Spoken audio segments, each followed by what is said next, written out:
They entered St. Calvary's chapel, as they had for years. But when the bells tolled that morning, not a single one of the 118 spoke another word. No one remembers what the priest said. No one remembers the hymn they sang.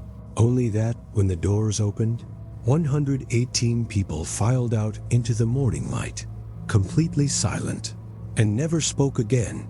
The camera lingers on a dirt road at dawn. Mist drifts low across the fields, clinging to the earth like it doesn't want to let go. A single wooden sign, its paint peeling, creaks in the wind. Welcome to St. Mauro's Hollow. The town sits in a shallow valley, hemmed in by pine woods that darken as the sun rises from above. It looks calm from the ground.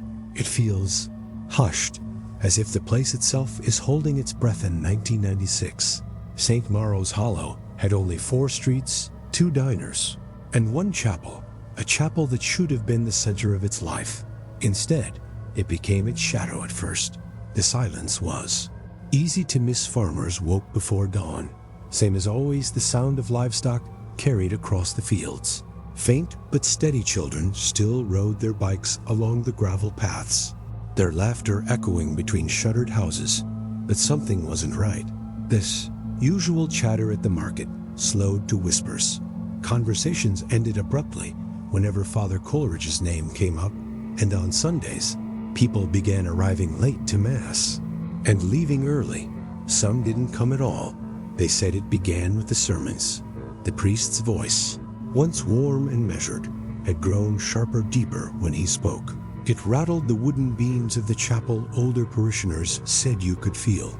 It in your ribs, as if the sound lived in your chest long after the service was over. Some said he was just aging, that his voice was changing. Others said it wasn't his voice at all. By the 3rd week of October, no one lingered on the chapel steps. Any more families avoided the front pews, and when Father Coleridge raised his hands to bless the congregation, several swore they could hear a faint hum, like the low, distant growl of a storm note. One could agree where it came from, but everyone heard it. Mrs. Harold, who ran the only diner, stopped attending altogether. She told anyone who would listen that her dreams were louder after each Mass, that she could hear the priest's voice in them, murmuring phrases she couldn't recognize, phrases that sounded less like prayer and more like instructions. Others brushed it off as nerve stress. The harvest season always made tempers short and minds restless, but unease spread like a draft through the town. The more people tried to ignore it, the heavier it seemed to settle over them, and in the stillness of the hollow, silence began to feel unnatural on certain nights. Neighbors would sit outside just to hear the wind. Some swore the trees had stopped rustling entirely. Dogs stopped barking after dusk. Even the crickets, once deafening, had gone quiet. Then came the bells every evening. Just after 9 o'clock, the chapel bell rang. It had never been rung outside of Sunday Mass before, and yet, for 5 nights in a row, the sound rolled across the fields, slow measured each toll, leaving a faint ringing in the ears, as though the world itself had been struck. Like a tuning fork, people began locking their doors early. Some left town entirely, saying they'd return once whatever this was had passed. But most stayed, because what else could they do? The Hollow had always been an isolated place. One road in, one road out. The chapel was old, built before the town itself, its stones quarried from the surrounding hills. It had stood for over a century, through floods and storms, never once shuttered, and yet by late October, many began to wonder if it should be. A turning point came on the morning of October 27th. A Sunday Mass was scheduled as usual, but when the townspeople arrived, the chapel doors were already open. Father Coleridge was standing at the altar, facing away from the congregation. He didn't move as they entered, didn't greet them, didn't speak until every pew was filled, and when he finally did, his first words carried through the nave like a shockwave, not loud, not harsh, but heavy. So heavy that more than one person swore they felt the wood beneath them tremble. He began to preach, but no one would remember the sermon. Not clearly, they would. Only recall fragments, phrases about preparing the hollow, about stilling the earth. and about voices that must not rise. Some would later claim they felt lightheaded as he spoke, that the air seemed too thick to breathe. Others said it was just nerves. Nothing more, but all of them agreed on one thing. The chapel had never felt so quiet by the end of the service. No one lingered. They filed out in near silence, not even daring to whisper outside. The autumn wind had died completely. The fields stretched still and gray, as if even the grass refused to move. A few glanced back at the chapel, at the dark, yawning doorway, at the priest, still standing at the altar. His head bowed. No one spoke. No one wanted to. And as they walked home along the dirt roads, a thought began to spread among them, quiet but persistent. What if the silence wasn't natural? What if it was demanded? That night, the bell rang again, 9 slow tolls, and then a 10th, a sound no one had ever heard before, a sound no one could explain. And in the houses scattered across St. Maro's Hollow, one by one, the lights went out, not because of any outage, but because, for reasons they could not name. No one wanted to see what might be waiting in the dark. The town slept fitfully, if at all. The chapel loomed on its hill, its windows faintly aglow, though no candles had been lit, and deep inside, beyond the stone walls, a voice whispered low, rhythmic, almost satisfied. The next morning, no one would speak of it. Not yet. But the fear had rooted itself, and it would only grow. The camera drifts down a narrow aisle. Light filters through stained glass, weak and gray, settling on pews worn smooth by generations of hands. In the distance, a lone figure stands near the altar, his outline framed by flickering candles that refused to burn steady. Father Gabriel had returned only weeks ago. He told them he had been on a pilgrimage somewhere far.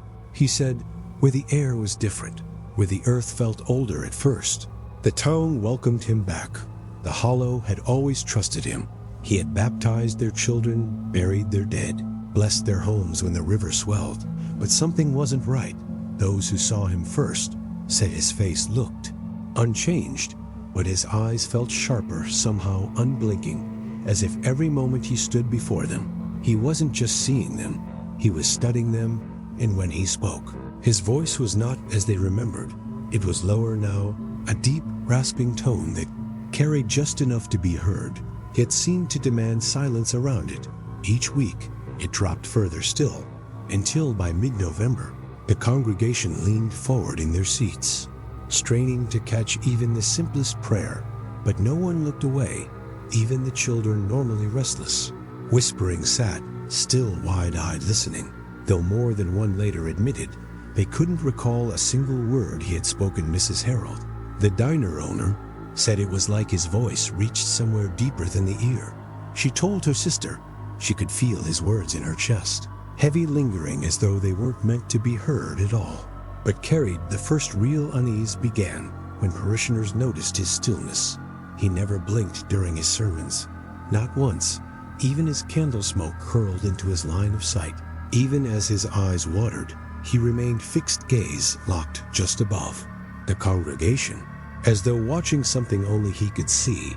Some told themselves it was a trick of perception, that maybe he blinked, but no one caught it.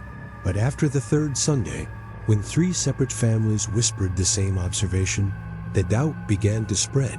That's when people started watching him more closely, and they noticed other things. His hands, always folded, neatly, never fidgeted. He didn't shift his weight. He didn't clear his throat or swallow mid-sermon. Not even after speaking for nearly an hour. He stood, motionless, until the final blessing, and when he finally did lower his head to dismiss them, there was no sound, not even the scrape of his shoes on the stone floor by then. Even the faithful began to leave quickly after Mass. No one lingered at the steps anymore. Conversations in the parking lot turned hushed. Uncertain, a farmer named Joel Wexler later said it best. He was the same man. I knew he was. But it felt like he'd left something of himself behind, wherever he'd been, and something else had followed him back. No one confronted him. Who could? Father Gabriel had been their guide for nearly 20 years. To question him felt like questioning the ground they walked on. but unease grew heavier each week. Like damp air before a storm one evening, during a Wednesday Mass few attended, a young woman named Erin Cartwright swore she heard something else in his voice. Not words, not quite, but a faint, rhythmic sound beneath his sermon, like the pulse of distant machinery, or a heartbeat that wasn't her own, she told her fiancé after, who told her to stop imagining things. But Erin stopped going to Mass altogether, and still, no one spoke to Father Gabriel about any of it. No one dared, because when his eyes met theirs even briefly, it felt as though all their thoughts, all their doubts, simply stilled, as though voicing concern, even privately, might somehow carry back to him on November 17th, during the evening service. Something changed. The sanctuary was half full, the air unusually warm for the season, the windows fogging lightly from a gathered breath inside. Father Gabriel stepped to the pulpit as usual, his black cassock blending with the dark wood behind him. He opened his mouth, and this time, his words came so soft, so low, that they were little more than a vibration in the room. People leaned forward, some cupped hands to their ears, and still, no one could turn away. One man, sitting near the back, later said he tried, that his neck muscles strained against him, but his eyes remained fixed, his breathing shallow, as though his own body wasn't his to command. It lasted 40 minutes. No one remembered what was said, but every person present swore they felt drained, as if they had walked miles under a weight they couldn't describe. When the final prayer ended, Father Gabriel did not dismiss them immediately. He simply stood, hands folded, staring out over the congregation, unblinking, silent. The candles wavered, the fogged windows gave no view outside, and for one long, heavy moment, no one moved. Then, without a word, he stepped back into the shadows of the altar, and the room seemed to breathe again. The parishioners filed out slowly, their footsteps echoing too loud against the stone. No one spoke, not even to each other outside. The night was unnervingly still. No wind, no crickets, only the sound of the chapel bell striking once, though no hand had pulled the rope single toll, low and hollow, the kind of sound that lingers in the bones long after it fades. As the townspeople made their way down the dirt path, heads lowered, they felt it again, that weight that pulled toward silence, toward stillness. No one looked back at the chapel, not even once, but behind the dark glass of the sanctuary window, Father Gabriel stood in the candlelight, still watching, and if anyone had dared to meet his gaze, they might have realized he hadn't blinked. Not once. The camera glides along the worn flagstones of the nave. A faint haze hangs in the air, softening the light, making the space feel deeper than it is. Each step toward the altar feels slower, as though the ground itself resists the approach. It was Sunday morning, July 21st, 1996. Mass began as it always had, but no one could ever agree when it ended. Chapel was already strange that morning. Parishioners stepping inside noticed first the light, or the lack of it. The windows, tall and arched, should have let in the soft glow of a summer morning. Instead, they seemed dim, opaque, as if filmed over from the outside. Some said they couldn't even make out the trees beyond the glass. No one found a clock, not on the walls, not in the vestibule. Even the small brass one near the pulpit, normally wound each Saturday, had been removed, and yet no one asked about it.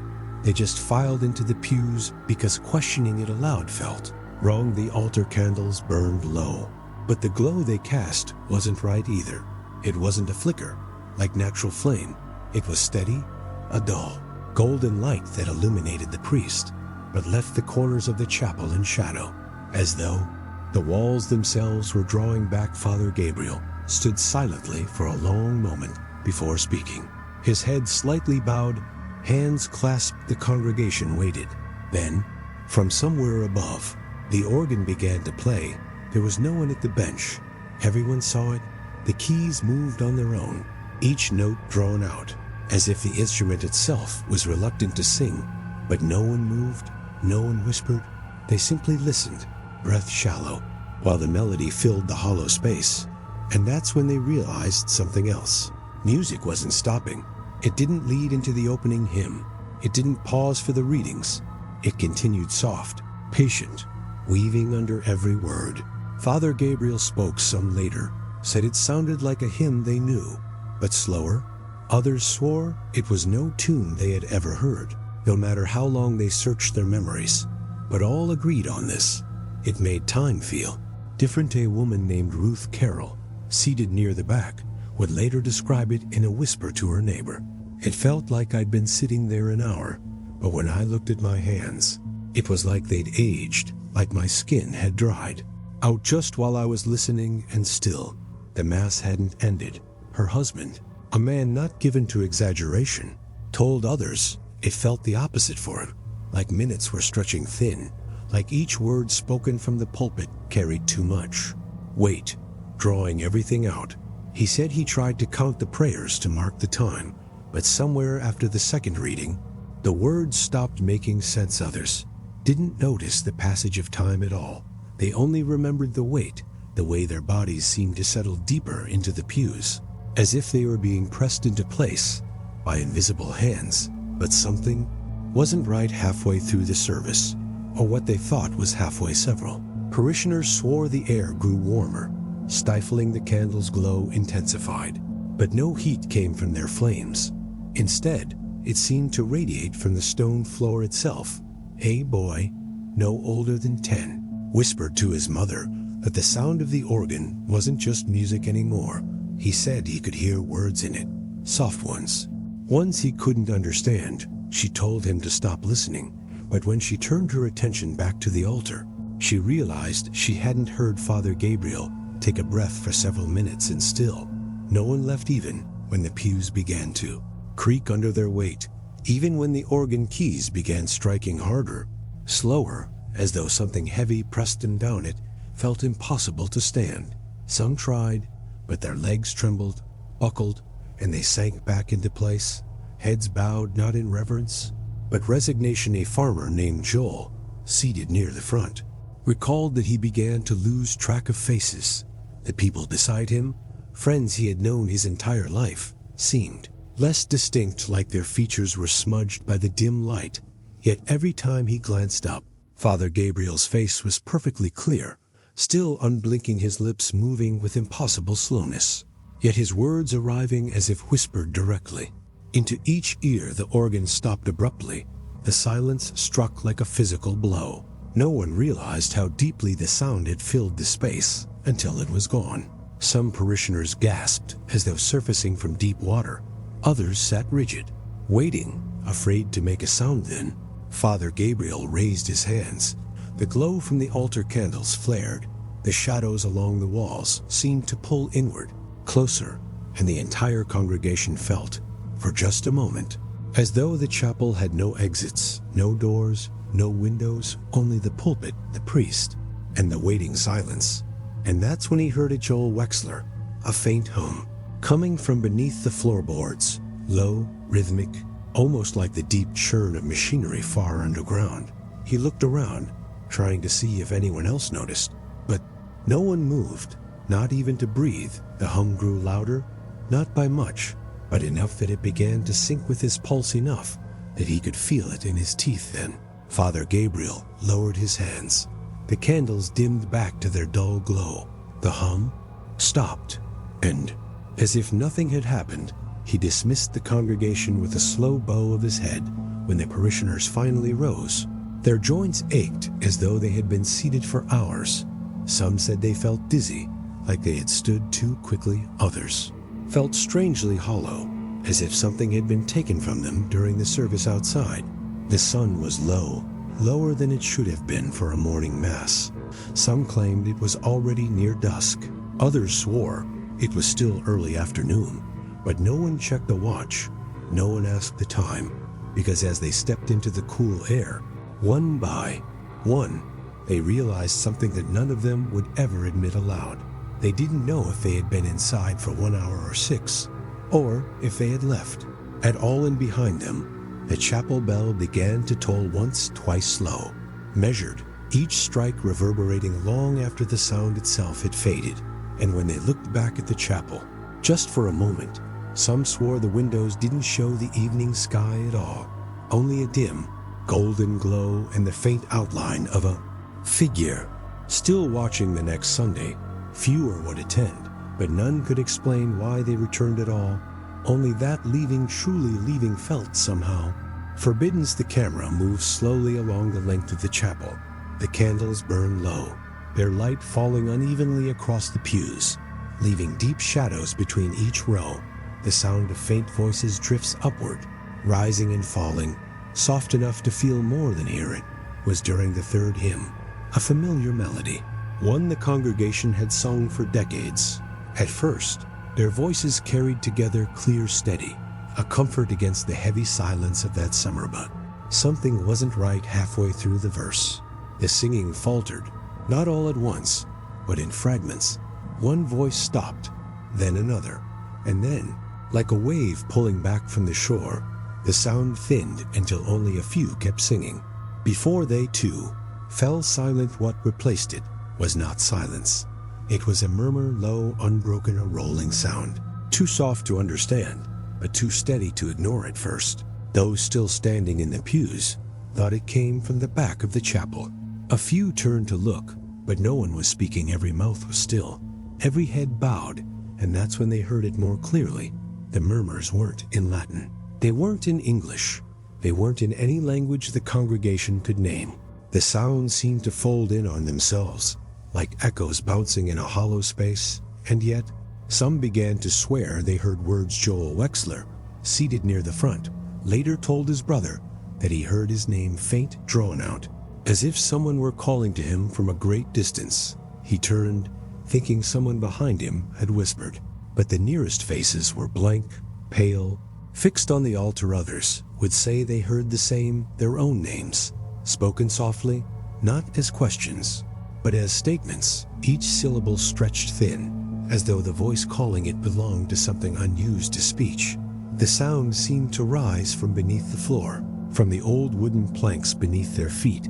It had a depth to it, like the hum of a river beneath ice, or the faint rush of air through a deep tunnel. Some felt vibrations underfoot, faint, but present, as though something below the chapel was shifting or breathing, but no one moved. Father Gabriel stood at the altar, hands folded, his gaze sweeping the room slowly. He did not speak. He did not seem surprised by the sound, and when his eyes passed over the congregation, most found themselves bowing, their heads without meaning to, as though hiding from his notice. The murmurs grew louder, still indistinct, but now weaving in and out of the hymn's melody, not replacing it entirely, just folding into it. A second voice beneath the first, and then, abruptly, the organ joined in. No hands on the keys, no feet on the pedals. Its pipes let out a single sustained note, low, trembling. The murmurs matched its pitch, a chorus that seemed to rise from the earth itself. A woman near the back, Ruth Carroll, later said she tried to cover her ears, but it didn't help. The sound wasn't in the air. It was in the wood, in the stone, in the bones. She swore she could feel it in her teeth. Then she heard their name, not once, not whispered, but chanted softly, steadily, from somewhere just beneath where she stood. She froze, afraid to speak, afraid to move. Others heard their names. Some tried to leave, stepping out of the pews, but their legs felt heavy, as though the floor itself resisted them. Each step carried the faint groan of the old boards, followed by a sudden hush in the murmurs. Before the chanting returned, louder, the candles on the altar flickered once, their glow dimming to a faint ember. The shadows along the walls deepened, pressing closer to the congregation, and just as the murmurs reached their loudest, everything stopped. The organ went silent. The whispers ceased. The air, heavy and damp, seemed to settle into stillness again for several long moments. No one moved. No one breathed loud enough to hear. Then Father Gabriel finally raised his head. His eyes swept the room once more, pausing on no one for long. He said nothing, only motioned for the mass to continue. The hymn resumed, weak, unsteady. Most could barely bring themselves to sing, but for the rest of the service, many swore they still felt it, that faint hum beneath their feet. Not a sound, not anymore, just a rhythm like a pulse, when the congregation was finally dismissed. They left quickly, avoiding one another's eyes. None spoke of what they'd heard. Not that day, not the day after. But each of them, alone in their homes that night, found themselves listening to the floorboards, to the faint creak of old wood, and to the silence beneath it, wondering if, in the stillness, they might hear their name again. The camera drifts upward from the chapel doors, following the weathered stone tower as it disappears into a pale morning sky. Mist clings to the belfry, a faint veil over its iron cross. Somewhere, inside, a bell waits a relic so old its surface is blackened. Its inscriptions long worn smooth. Was a Sunday morning bright still, and yet, at precisely 9:10, the bell began to ring once. The sound rolled across the fields, deeper than it should have been, too heavy for a morning chime. Heads turned, hands stilled, the parishioners waiting inside the chapel froze in place, glancing instinctively to the tower above. Then it rang again twice, and that's when they realized something wasn't right. It wasn't the tone itself, it was the count. 2 chimes, spaced evenly apart, echoing like midnight strikes. Not morning bells, not a call to prayer midnight, no. One moved Father Gabriel stood at the altar, hands folded, his eyes fixed on the nave doors, as if waiting for something. The congregation watched him, waiting too, but he said nothing. The third toll came, the vibration traveled through the floorboards. Faint at first, like the chapel itself had been struck. Several people shifted uncomfortably, as though trying to find their balance. By the fourth, a woman near the front pew, Ruth Carroll, clutched the edge of the bench. She would later tell her sister she felt the sound in her spine, a low, crawling ache, as if the chime had settled inside her bones and refused to leave. The fifth came slow, measured, every head bowed instinctively, not in prayer, but as though bracing for impact. The air thickened. The sound didn't just echo now, it lingered, a low vibration that hummed against the windows, rattled the old iron hinges on the doors. People began to sway where they sat, not out of reverence, but dizziness. 6th toll struck, and that's when Joel Wexler heard a faint shift beneath the floorboards. Not the murmurs from the week before, not words, just the faint groan of wood and stone, as though the chapel's foundation itself was straining under the weight of the sound. He gripped the pew tighter, but the room tilted around him, the rafters above seeming to bow with each vibration. The 7th, 2 children began to cry softly. Their mother tried to hush them, but when she opened her mouth, no words came out. Her voice failed her completely. Her throat constricted, as though the air had thickened to something solid. The 8th. By now, the congregation was slumped in their seats.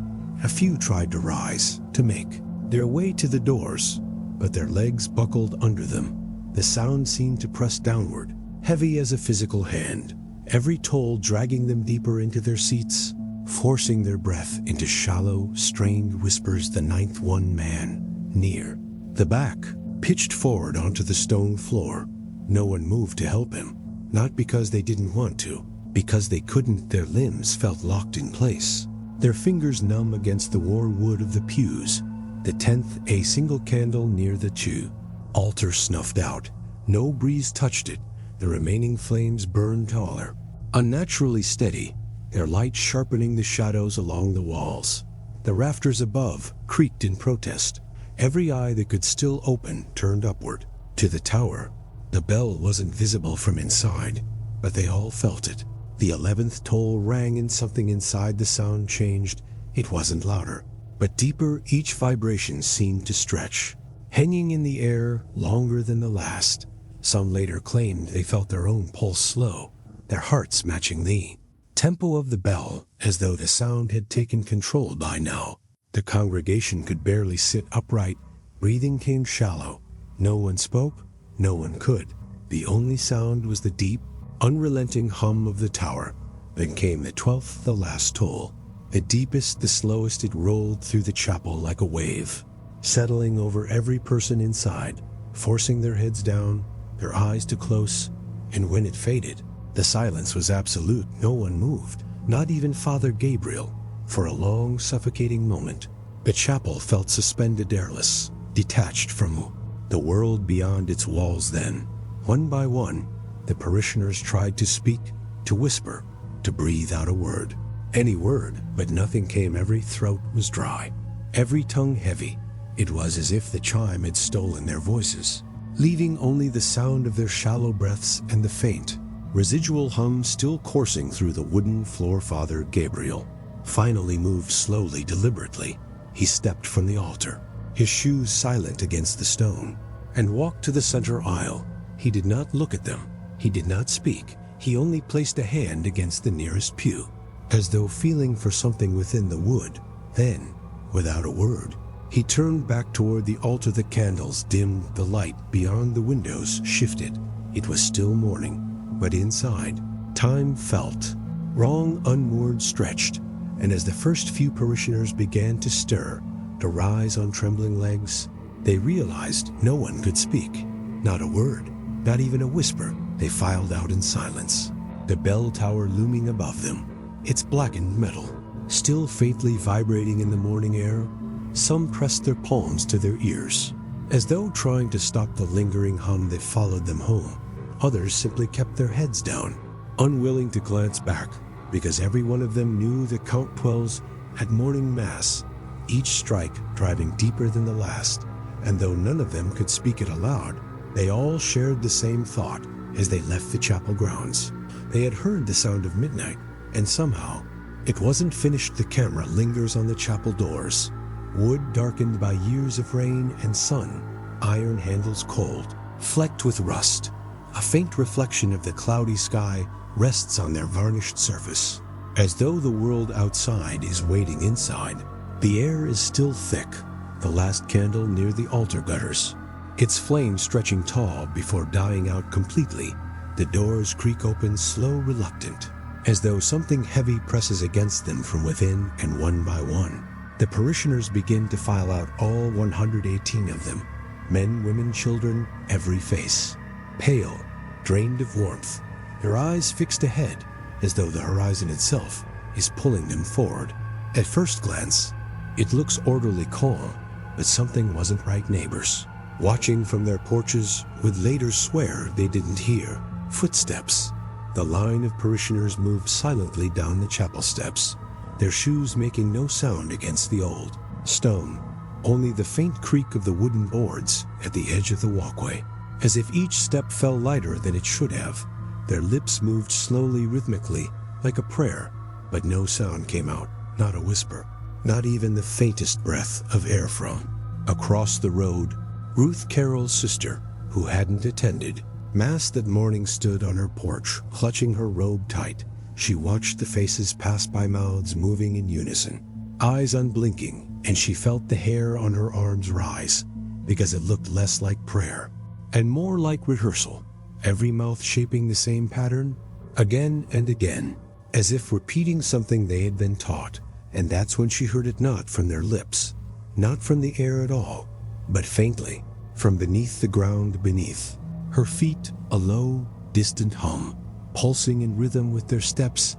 She backed into her doorway, unsure if the vibration was real or just her own pulse hammering in her ears. The procession didn't pause, didn't break. No one looked up or down or to the side. Each pair of eyes fixed forward, each body moving as though tethered by an invisible line. Joel Wexler's neighbor, watching from the edge of his driveway, tried calling his name. Joel walked past without a glance. His lips kept moving, slow, deliberate, like a metronome marking a beat no one else could hear. The neighbor said it was the first time in 20 years Joel hadn't acknowledged him, and then he noticed something else.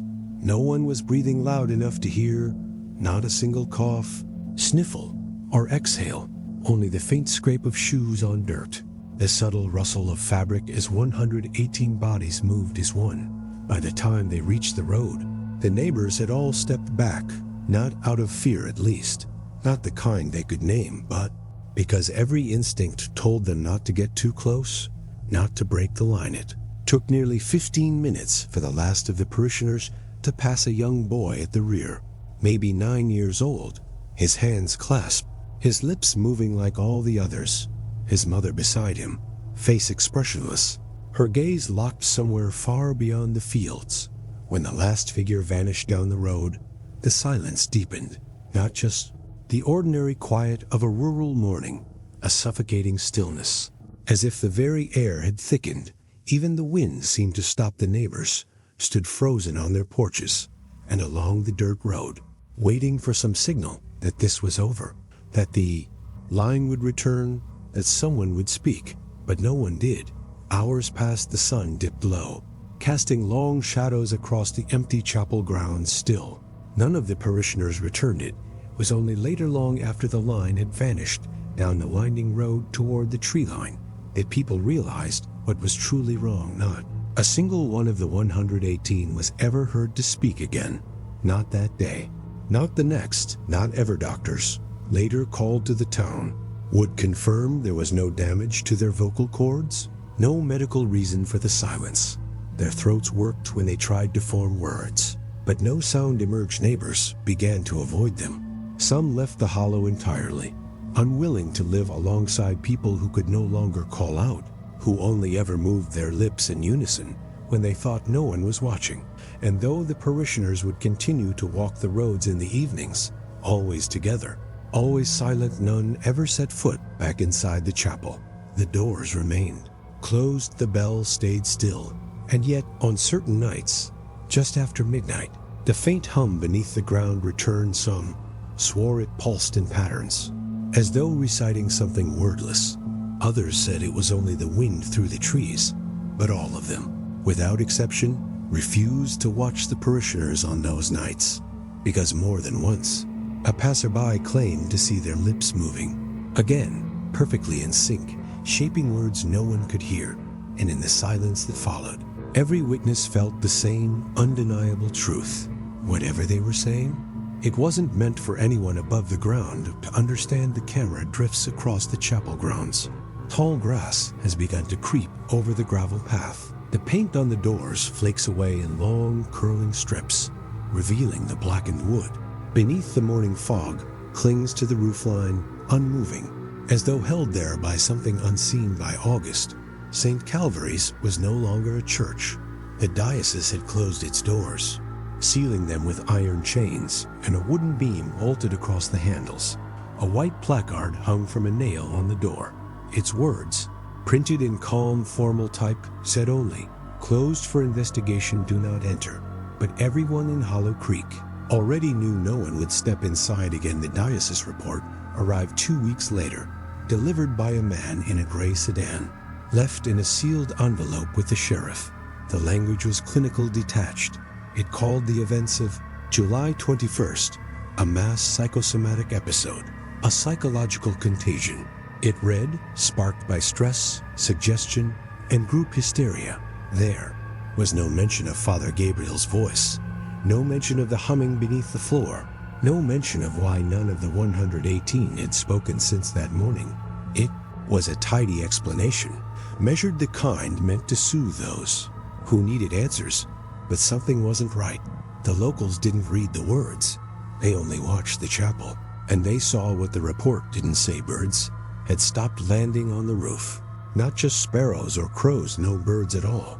The weathered shingles, usually speckled with nests and feathers in the summer, sat bare, even when the skies were clear. Flocks that crossed above St. Calvary's shifted course abruptly, veering around the tower as though the air there were different. More than once, a farmer passing by swore he found dead starlings at the edge of the chapel's property line.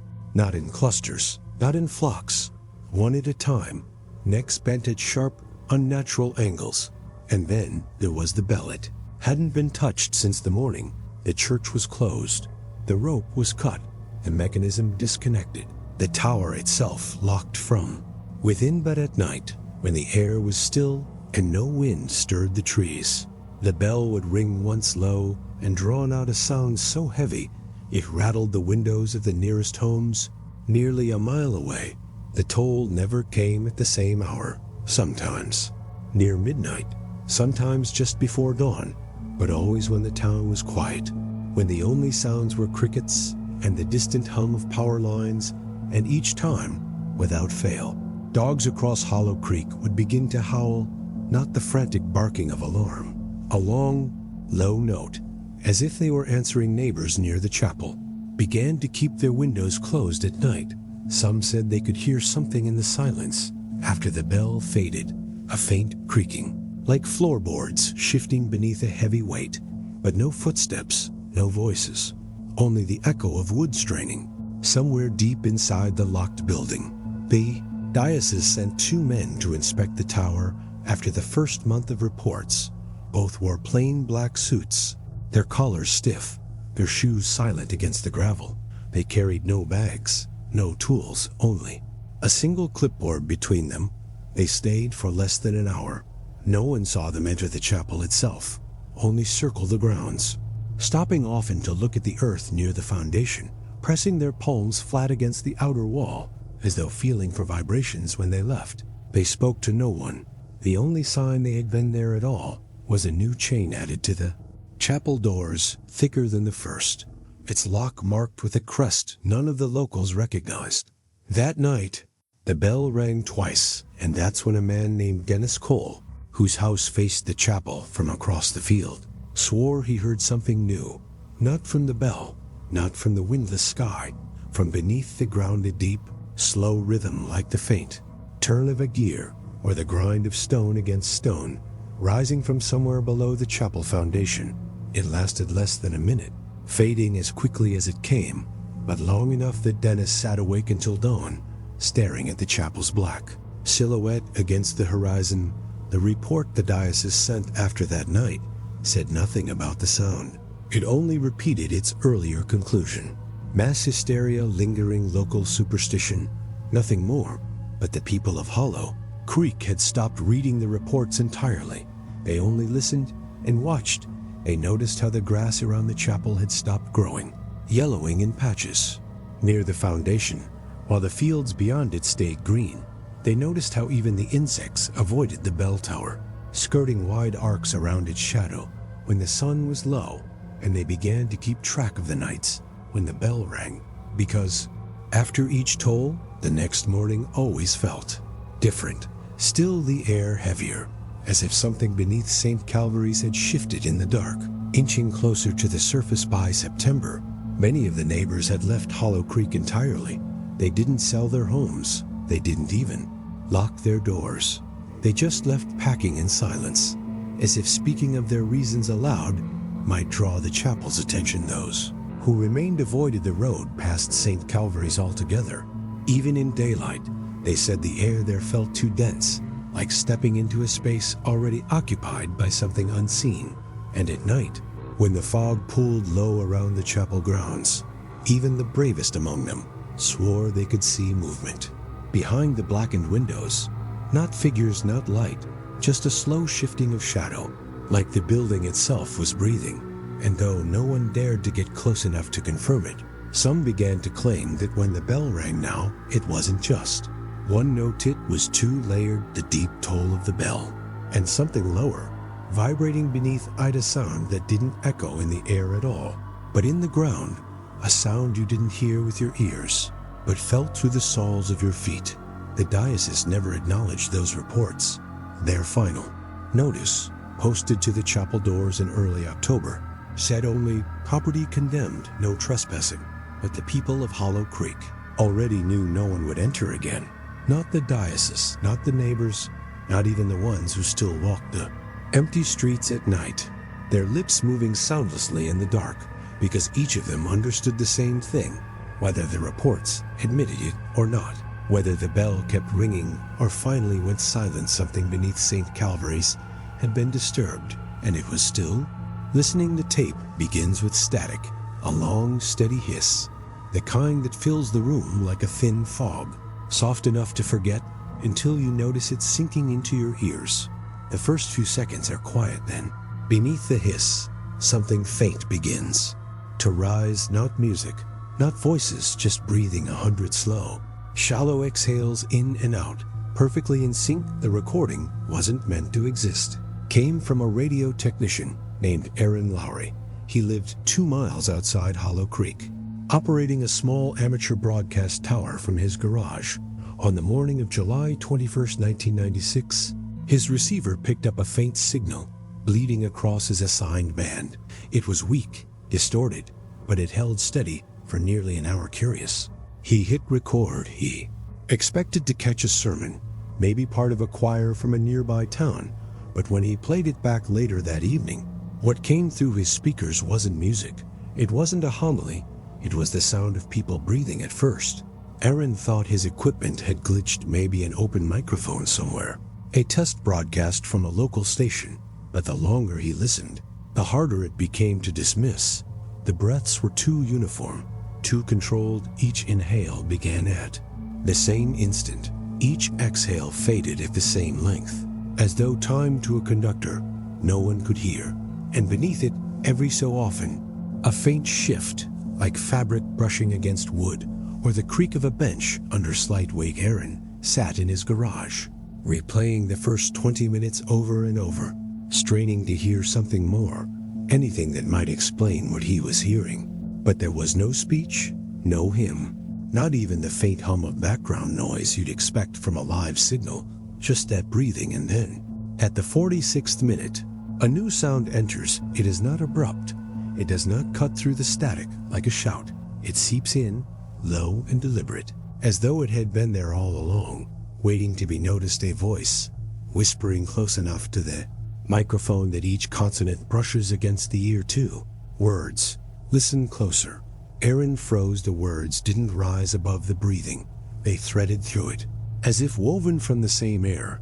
The congregation exhaled. He rewound the tape, turned the volume higher, and that's when he heard it. Not just the whisper, not just the breaths, something else beneath both, nearly imperceptible at first, a low rhythmic sound like the drag of something heavy across a distant floor. Each scrape, followed by a faint pause, measured, repeating. The pattern continued until the 52nd minute, when the breathing began to change, still in unison, but deeper now, drawn out, each inhale lasting longer, each exhale tapering into a low tremor, as if the air itself vibrated inside their lungs. Aaron said later that by the end, he had to take his headphones off, not because the sound was loud, but because it felt close, too close, like someone was standing just behind him, their breath grazing the back of his neck, perfectly timed to what he heard on the tape. He tried to burn a copy twice. His recorder malfunctioned. The first tape snapped mid-transfer. The second ejected itself. The cassette wheels locked, as if seized from within. By the time he managed to duplicate it, the original had begun to warp. Not visibly, no cracks, no melting, but a playback grew unstable. Sections slowed, others sped up, as if the tape no longer moved at a steady speed. The whisper, though, remained clear every time. At 46 minutes, the same words, "Listen closer." Aaron stopped trying to copy it after the third attempt. He stored the cassette in a tin box beneath his workbench, weighing the lid with a brick.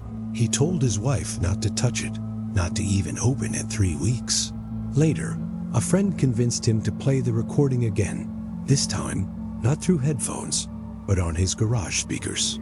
It was a clear night, the kind where sound carries far across the empty fields. Tape began the same way, static, then breathing slow, steady. By the 10th minute, both men noticed something strange. The crickets outside had stopped. The night, usually alive with insect noise, had gone completely silent. Even the hum of the power lines along the road seemed to fade, leaving only the soft crackle of the speakers. At 46 minutes, the whisper came, "Listen closer." And this time, they both heard it, something new, buried in the silence between the words. Not a scrape, not a breath, a tone low, pulsing, like the hum of a transformer or the distant turn of a massive engine. It didn't come from the tape itself. It came from the walls, the workbench, the concrete floor beneath their feet. Aaron shut the player off immediately. The garage returned to normal. The crickets outside resumed, but neither of them spoke. Friend left without saying a word. Aaron locked the garage and didn't return to it for 3 days. When he finally did, the cassette was gone, the tin box still sealed, the brick unmoved, but the tape itself missing. No signs of forced entry. No one in his household admitted to touching it 2 nights later. Aaron woke to the sound of static, not from a tape, not from a radio, from somewhere in the house itself. A soft hiss, steady, unbroken, like a signal caught between stations that faded before he could trace it, leaving only silence. He never recorded again, though the tape was never found. Several locals claim that on still nights, particularly when the bell at St. Calvary's rings, if you tune an old radio between 103.1 and 103.3, you can catch at the static, the breathing, and faintly at 46 minutes. A voice whispering through the hum of dead air. Listen closer. The camera moves slowly across the field, tracing the line of the crooked fence that marks the edge of St. Calvary's grounds. The grass beyond it grows tall, untouched, rippling in the wind like water, but inside the fence line, the earth is bare dry, cracked in thin patterns that spider out from the chapel's foundation, as though something beneath the soil had drawn all the life inward. The building itself hasn't changed. Same leaning steeple, same boarded windows, the wood darkened by time and weather. The iron chains across the doors now hang loose, their links orange with rust, and yet no one ever tries to go inside at first. It was curiosity that brought people here, urban explorers, paranormal enthusiasts, teenagers, daring one another for a few seconds of footage to post online. They came with phones, cameras, recorders. Some came alone, most in pairs or small groups, so they could laugh off the unease. But the same thing kept happening. The moment they crossed the threshold of the fence line, the sound died, not all at once. Not like a switch, it would start subtle, a faint distortion in the air, like their microphones were catching interference no one could hear. Then the wind would fade, their footsteps would dull, as if the ground beneath them had thickened voices. When they spoke, felt muffled not to the ear, but to the throat, as though their own words came back smaller, thinner by the time they reached the chapel doors. Every device in their hands had failed. Phones recorded nothing but static. Cameras captured images without sound. Even old tape recorders, the kind that worked on magnets and spools, came back blank, their reels spinning endlessly, with no audio etched into the strip. And that's when most people left, but a few stayed long enough to go inside. No one ever went inside, but long enough to notice what came next. The silence wasn't just on the recordings, it began to creep into their own bodies. At first, their voices grew hoarse, as if they'd been shouting for hours, even when they hadn't spoken above a whisper. Then their throats tightened, every word scraped a little harder, each syllable coming out frayed at the edges. Some left laughing, trying to mask the unease with jokes about the air being dry, or the chapel stealing their voice, like some old legend. But most didn't laugh at all, because they noticed something worse.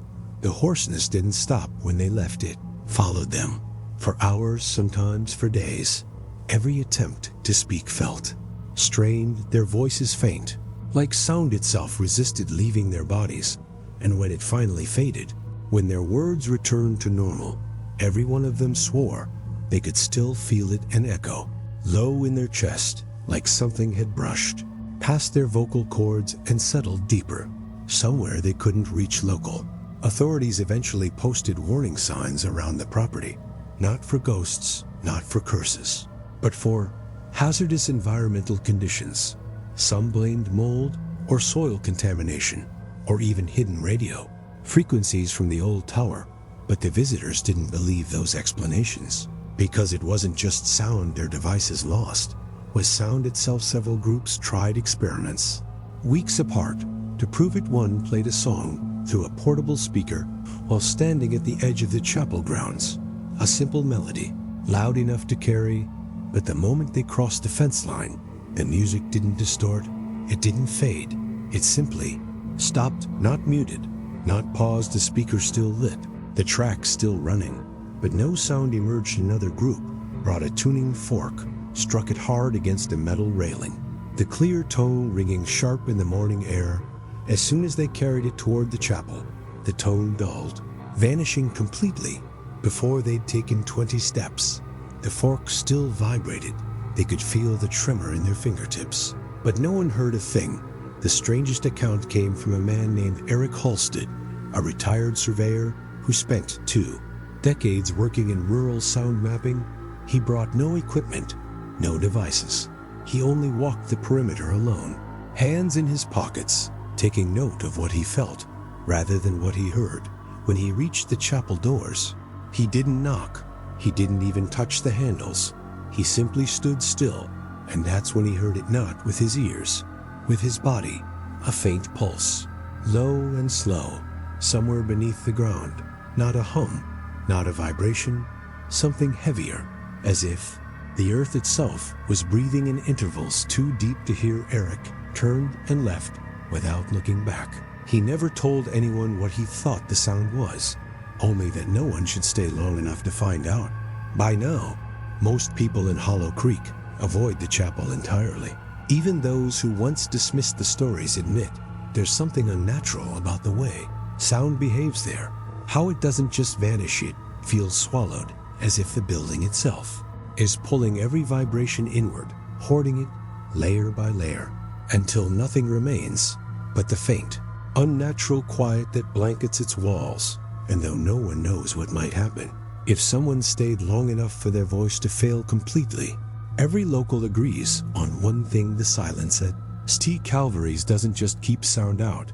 It feels like it's waiting for someone to lose their last word. And when that happens, no one knows what might answer back. The camera drifts through the hollow at night. The grass, brittle and pale beneath a low mist, sways without sound. Crickets have fallen silent. The wind, though present, makes no noise through the dead trees at the center. Calvary stands, as it always has, its boarded windows black against the moonlight, its chained doors dull with rust. A hollow tower, still and empty, but only until midnight. That's when the first glow appears, soft, faint, from behind the boarded slats of the windows. A light without a source, pale yellow, like candle flame, though no candles burn within. There is no power connected to the chapel. No one has stepped inside in years at first. The glow is steady, barely bright enough to cut through the gaps in the wood. But then it shifts. It begins to pulse, slow, rhythmic, a soft swelling and dimming, each cycle lasting 3 long seconds, like the measured rise and fall of a breath from the road. It looks alive, not like fire, not like electricity, something else. And that's when most turn away, but some stay. They park their cars along the shoulder, engines off, windows cracked, radios silenced. They wait, watching the dim heartbeat of light wash against the mist, and they start to hear it at first. It sounds like the wind, a faint rustle, almost beneath perception, weaving through the cracks of the wood. But it isn't the wind. There's no breeze. The branches don't move. The sound is closer, more deliberate, a wet, rhythmic motion like lips, moving in the dark. Not one pair, not 2 118 moving in perfect unison. No words are distinct. No language can be pulled from the blur of whispers. Only the faint rise and fall of a cadence, as though the voices are not speaking, but praying. And that's when he heard Ida Traveler, just passing through Hollow Creek, had stopped to see what the locals whispered about. He stood alone, leaning on the cold hood of his car, straining to make sense of the murmurs drifting through the fog and beneath the sound of the lips, so faint it nearly blended with the pulse of the glow. Another pattern began to emerge, a low hum, 4 notes, repeating, slow and steady, like a dirge played by something too deep for ears to fully grasp, each repetition slightly louder than the last, resonating through the soles of his shoes, into the bones of his legs, until he realized the hum wasn't just beneath him, it was inside him, threading itself through the hollow of his chest, sinking with his own breath, his own pulse. He stumbled back toward his car, fumbling for the handle, but paused when the murmurs shifted. They had grown louder. Still no words he could name, but the rhythm changed. Not prayer, now something more precise, like recitation, each whisper shaping the same pattern, the same sound. In perfect time with the pulsing light, he turned the key. The car didn't start. The battery, fine an hour before, was dead.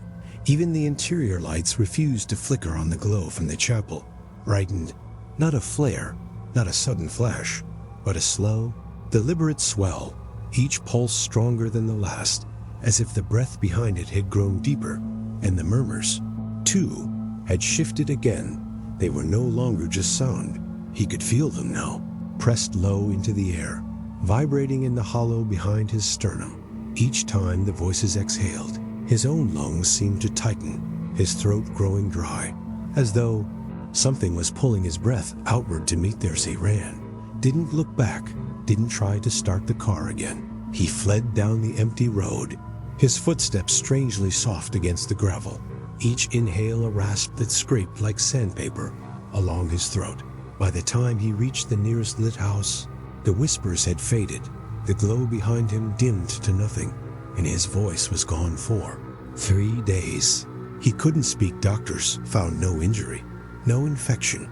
His throat was clear, but every attempt at sound produced nothing more than a dry, rasping wheeze, as though the breath itself refused to form words. On the fourth night, his voice returned weak, but audible, and with it, a memory he hadn't been able to place before, not of the glow, not of the murmurs, but of what they seemed to be saying, buried deep within their cadence, layered beneath the hum-one phrase, repeated so softly it felt less heard than etched into the space behind his ribs.